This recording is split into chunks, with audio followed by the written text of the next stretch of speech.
Good morning friends. આજનો આપણો નવો પ્રોજેક્ટ આવી ગયો છે industrial process automation using programmable સ્વિચીસ.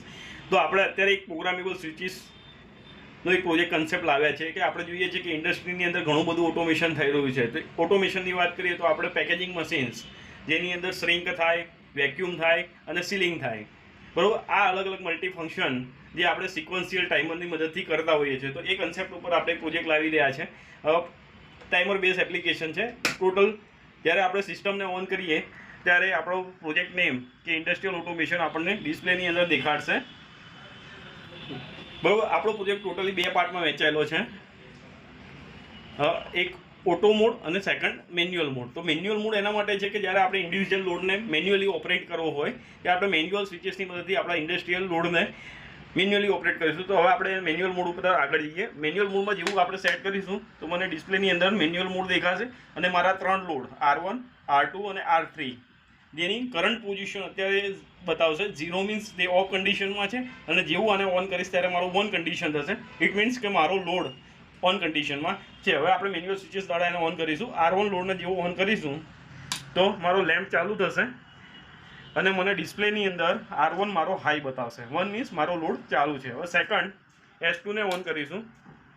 S2 ને ઓન કરીશું ત્યારે ડિસ્પ્લેની અંદર મારો S2 R2 ઓન બતાવશે, 1 બતાવશે. ઇટ મીન્સ મારો લોડ ચાલુ છે. એવી રીતે મેન્યુઅલીની અંદર આપણે 3 લોડને ઇન્ડિવિજ્યુઅલી ઓન ઓફ કરી શકીશું.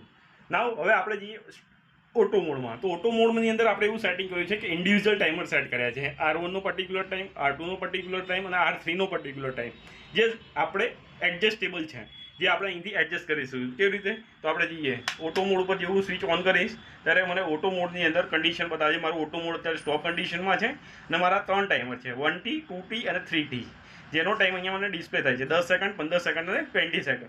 એ હું અહીંથી ઇન્ક્રીઝ અને ડિક્રીઝ કરી શકીશ. તમે જોઈ શકો છો કે 1T અત્યારે મારો ડિક્રીઝ થઈ રહ્યો છે. આપણે એને 4 સેકન્ડ સેટ કરીએ, પછી સેટ બટન દબાવીને પછી 2Tને સેટ કરીશું. એ પણ આપણે અહીંયા 5 સેકન્ડ સેટ કરીએ અને એ પણ ફરી અગેન ત્રીજું ટાઈમર મારું 3T ને પણ આપણે અહીંથી સેટ કરી શકીશું. તો મેક્સિમમ આપણે આને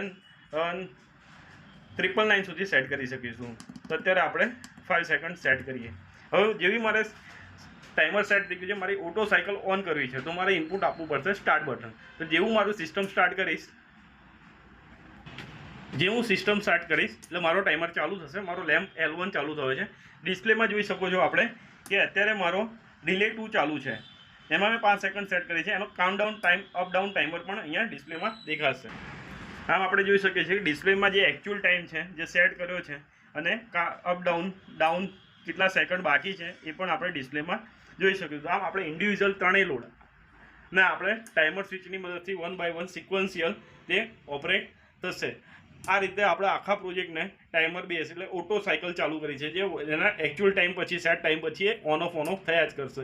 આ રીતે ઇન્ડસ્ટ્રીની અંદર જ્યાં સિક્વન્શિયલ કંટ્રોલની જરૂર હોય ત્યાં આપણે આ રીતનો પ્રોજેક્ટ યુઝ કરી શકીશું. Thank you.